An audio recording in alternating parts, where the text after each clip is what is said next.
I will try, I can only try to read some of the things that you've written here on these cards. And congratulations for writing English in a way that is, I tell you, some of these are funny. I wish I could show them to you on a screen. It's really hard to read some of these, but some of them are legible, and why don't we start there? Okay.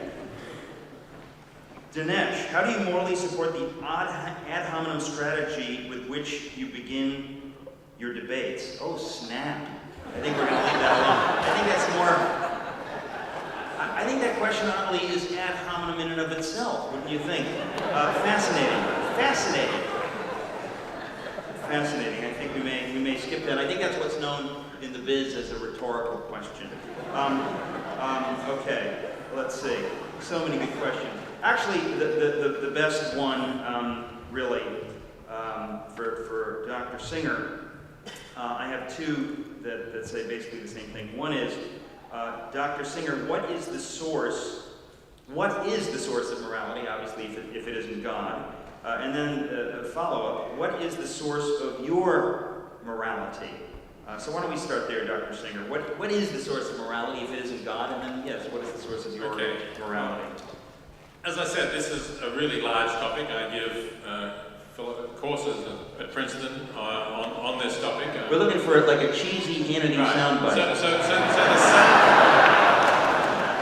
the soundbite answer to me is the idea of putting yourself in the position of others, of asking how would you like it if that were done to you. Now I know that some of you are going to say, aha, now you're taking a religious idea, the golden rule, and putting it as the basis of morality. But in fact, this idea is not specific to either Christianity or Judaism, where the golden rule comes from.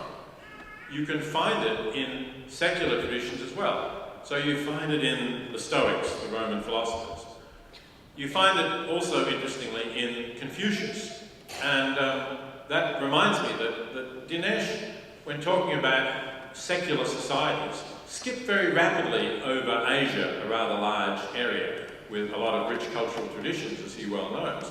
And Confucianism and Buddhism are both traditions that do not believe in God. There is no God in either Confucian views or Buddhist views as a requirement of belief.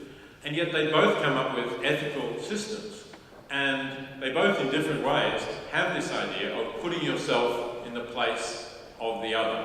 And to me, that's the core idea of ethics that enables you to then work out, it becomes very complicated, of course, what you ought to do.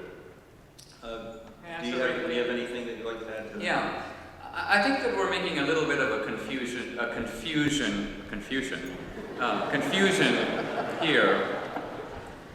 The argument that I'm making is not that the Christian God infuses morality into Christians and leaves everybody else without it.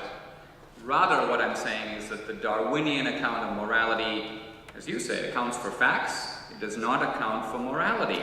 Morality comes from someplace else, but where else can it come from? If we are evolved primates in the universe, where does the idea of the ought, the should, the must, where does that come from? That was the question. You didn't answer it. Now, my point is, in the Christian answer, we are material beings in a material world, but God, we might say, breathes a soul into the material primate, and this soul is a divine whisper, and it is in all human beings. So if you say, I find it in the Confucian, I find it in India, I find it in the Buddhist, even I, the atheist, have it, you're not refuting me, you're confirming what I'm saying. We're not talking here about the specific legacy of Christianity. I agree, there is a specific legacy of Christianity, and certain aspects of our ethical tradition do come out of it. So, for example, the movement to abolish slavery existed only in Western culture because it comes out of a specifically Christian tradition. But on the other hand, the golden rule is universal because God has implanted it universally, including in atheists like you.